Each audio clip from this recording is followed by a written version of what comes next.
Good evening, ladies and gentlemen. We've already had two perspectives on franchising, and let me tell you, these are two very important case studies that we at Franchise India Holdings hold. We feel very proud that both the concepts were franchised in India. I've known both the gentlemen for over a decade now, and I remember first I met Dheeraj was almost 10 years back in my first franchise show in Delhi, and this was a small conference like what we're doing here, and he was one of the delegates. And it took me about 5 years to convince him that franchising was the way forward. Not that he was not doing franchising, but he said, you know, I've got a single line approach, and that single line was a railway track. So he says, either give me east or west of this railway track and I'll open up a store. And every time I used to go to his office and I used to seek an appointment with him, and I used to take my more professional gray-haired regional manager to convince him, he would show me an application of about 120 people who were in queue for a couple of locations that he had identified, because he was very, very sure that I want this shop, and this shop will be available in about 3 months, and I'll open this franchisee, and I've got about 100 people who are wanting to sort of pitch in to become a franchisee. My last interaction with him was about 10 days back. I was doing a show on restaurant in Pune, and he was one of the guest speakers, and he came to meet me and he said, you know what, the Raipur master franchisee has come through your show.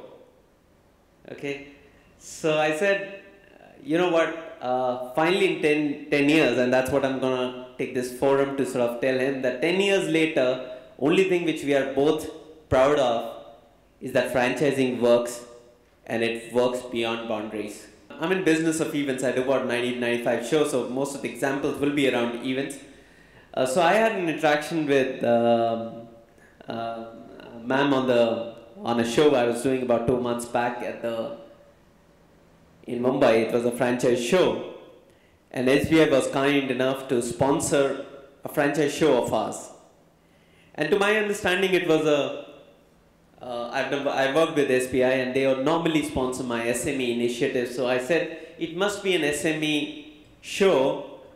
And one of my sales guys done a smart act of presenting a franchise show as an SME show.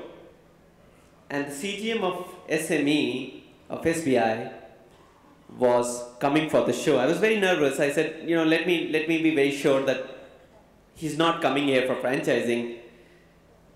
And he walked every stall with me. There were about 100 of them.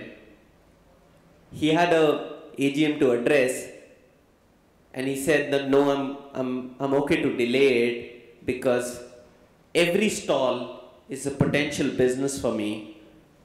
And by end of the walk, he told me that he's created a franchise product.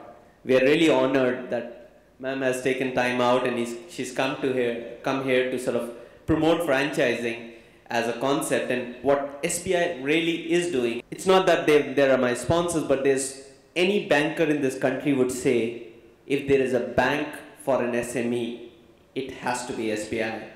And I'm not saying it. I don't bank with SBI. I'll be very candid with you, but I bank with a lot of banks. I know guys. They say first is SBI, and then we all compete. So when a bank like SBI takes an initiative of franchising, and I know ma'am's leading this initiative for the bank, it has to be substantial.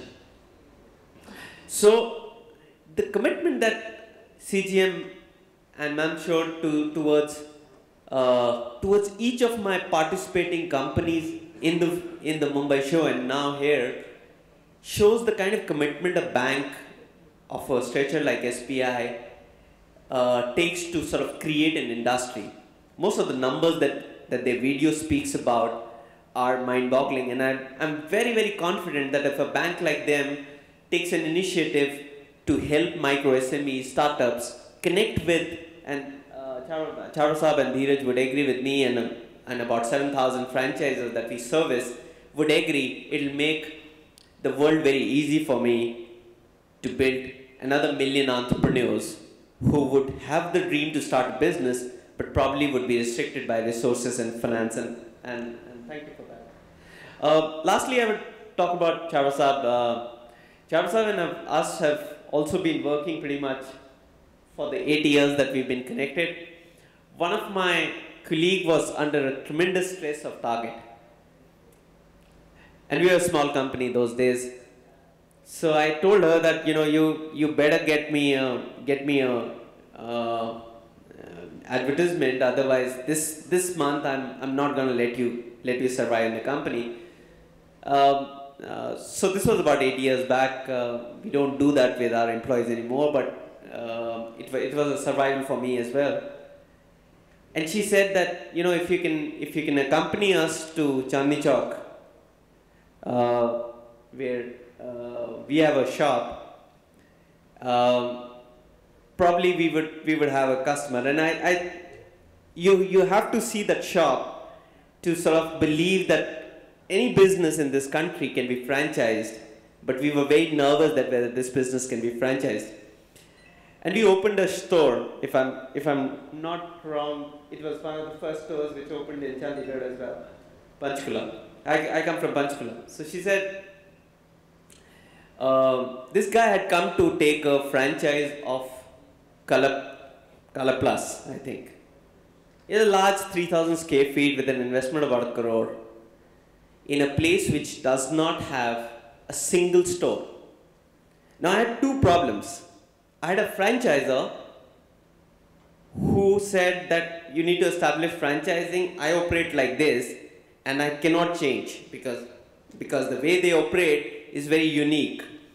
And I had a franchisee who says, I've got a premise wherein no shop is there and I want a Color Plus. Color Plus will not open in sector 17 of Chandigarh also, which is like the best place to open up a store. And I had to service him to open up a store in a place called Panchkula. So I said, we need to put this together. And I said that it's going to cost you about 3 lakh rupees of a rental to open up a store in Chandigarh, in sector 17. And I can get you Color Plus. But better is that you open up a store in Panchkula in that same premise and do 3 lakh rupees of advertising per month. And I'll get you a brand which will do better than Color Plus.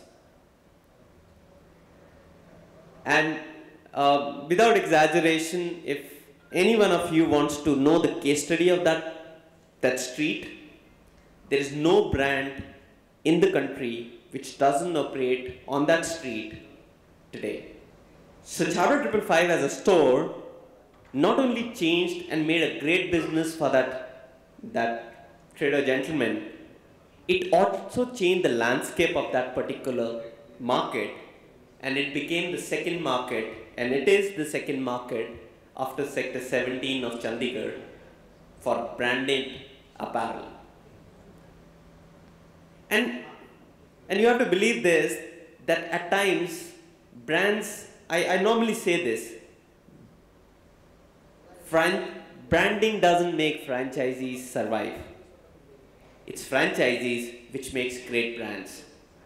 So people among you who want to franchise out and they feel I don't have a great brand or I have a small business, small businesses collectively build a great business, and I think we've got an examples here. So I'll close here and we'll very quickly take some questions on that. Thank you very much.